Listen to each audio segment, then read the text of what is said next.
Greetings, ladies and gentlemen. Welcome to the latest edition of Tales from Outer Space, where I take stories from across the internet and read them for your entertainment. This particular story is called The Green Mile, written by Wender Toast.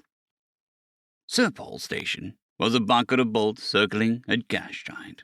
It was made by the lowest bidder to farm hydrogen and helium from the upper atmosphere, and did not do much else.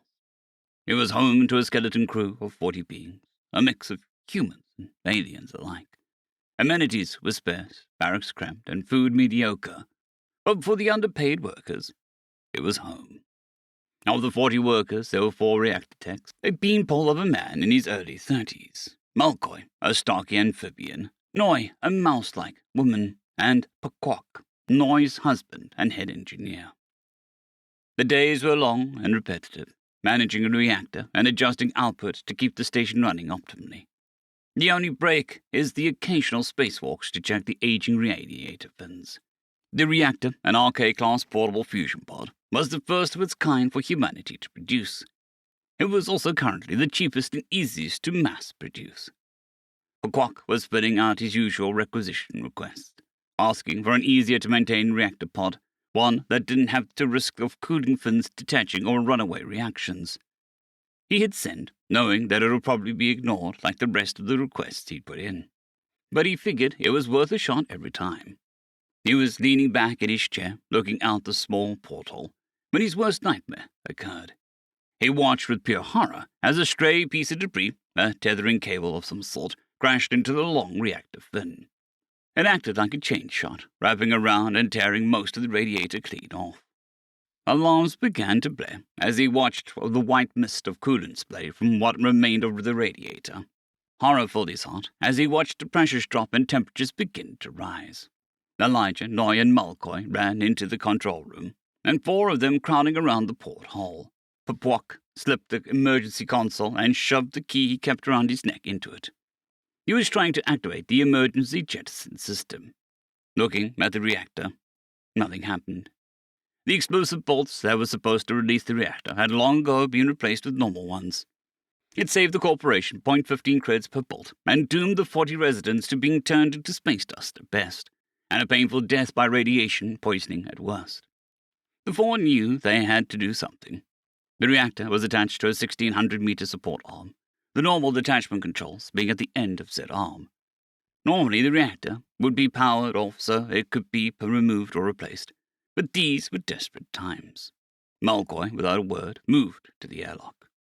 They donned their vacuum suit and attached their umbilical cord to the wall. They said that they could cover the distance quickly and hit the manual release, knowing full well that they likely wouldn't come back. Before anyone could volunteer themselves or stop them, they sealed the airlock and cycled it. The rest of the crew began to gather as the reactor ran out of control, the growing heat making it look like a mini-star.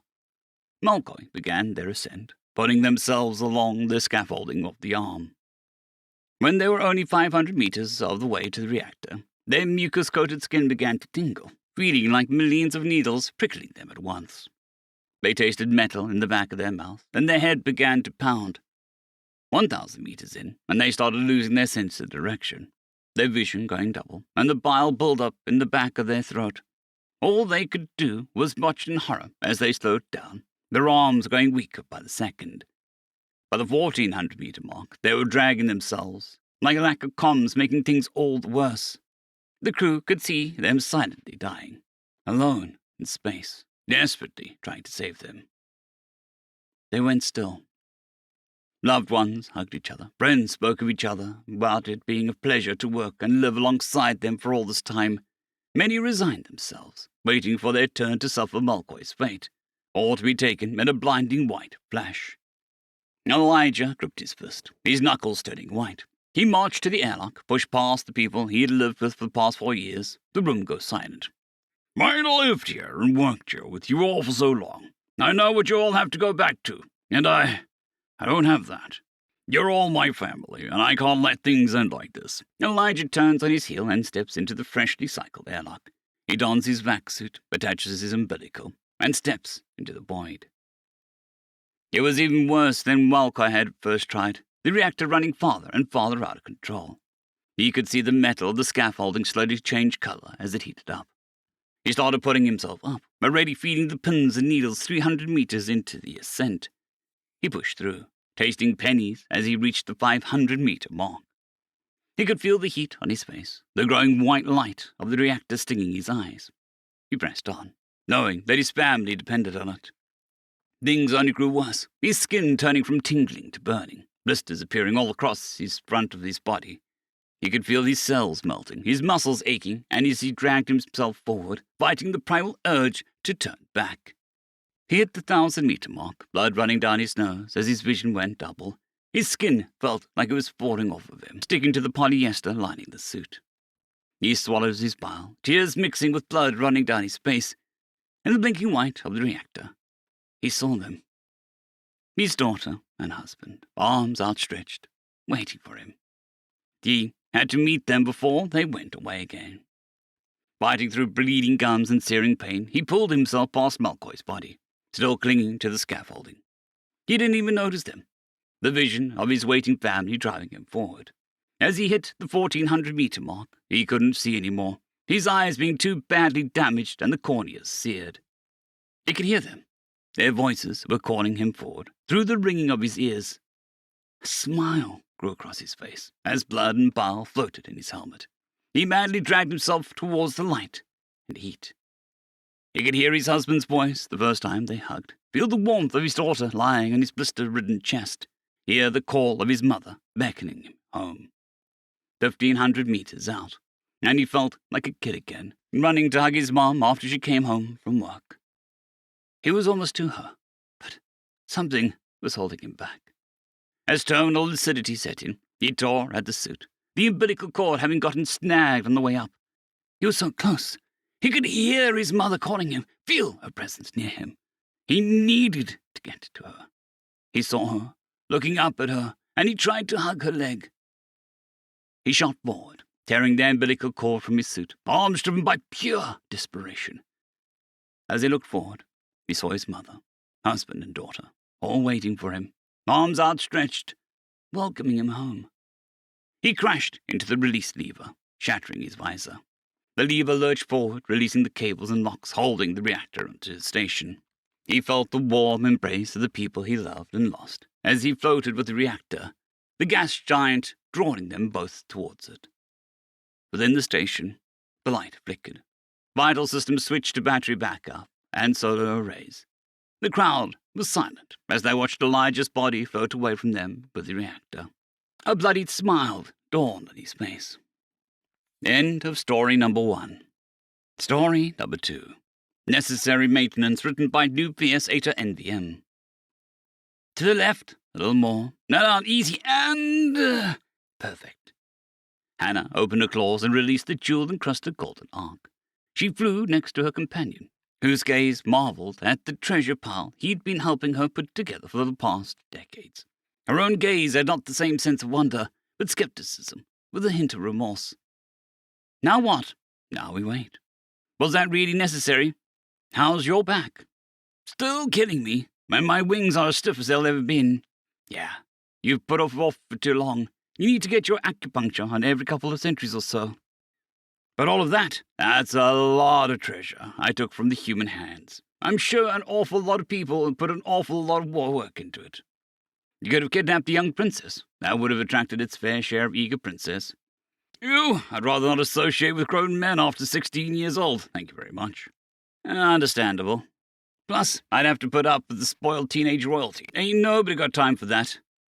So, if you don't want to deal with royal teen brats and pedo princes, you've got to get a treasure mountain to attract adventurers. There must be an easier way for a dragon to get an acupuncture session. Can't we just ask the humans? Have you tried? Once or twice? How did it go? They started running and screaming as soon as they saw my shadow against the blue sky. That has been my experience as well. We've been trying to talk to the humans the past 10,000 years, but with them it's either run and scream or hack and slash, no in between.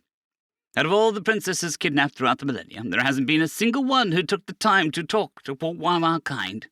Talk like a normal person, a human teen? Oh my, I feel like the jesterest of jests for even bringing it up. Please forget I said anything. Already forgotten de Rock-en-Quoi, the destroyer. My name is Hannah. Not now, it isn't. Not until you've got an adventure to fix your broken back. I feel silly even thinking this is cheesy moniker. What kind of adventurer is going to go after a treasure of Hannah, the knitter? Not a great one, now that I think about it. It's all about branding with humans. If you want a vigorous, daring adventurer with twist your neck and plunge their sword between your scales the way you're supposed to be, you need a name that'll invoke imagery of great dangers, glories, and riches. Aren't we overdoing it?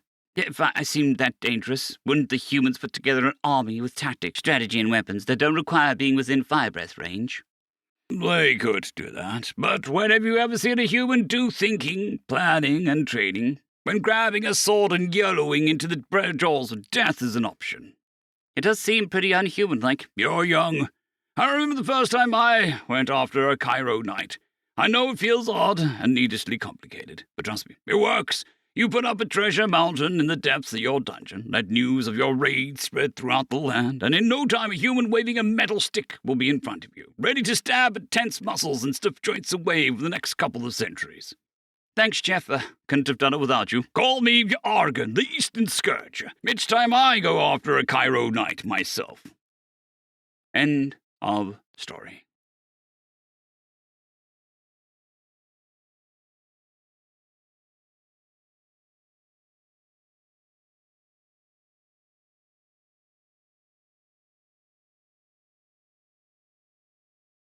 I'd greatly like to thank our Tier 5 channel members, Caspar Arnholtz, John Creighton, Manatharia, 050, Dragzoon WRE, and Elijah Silvercross. Thank you very much.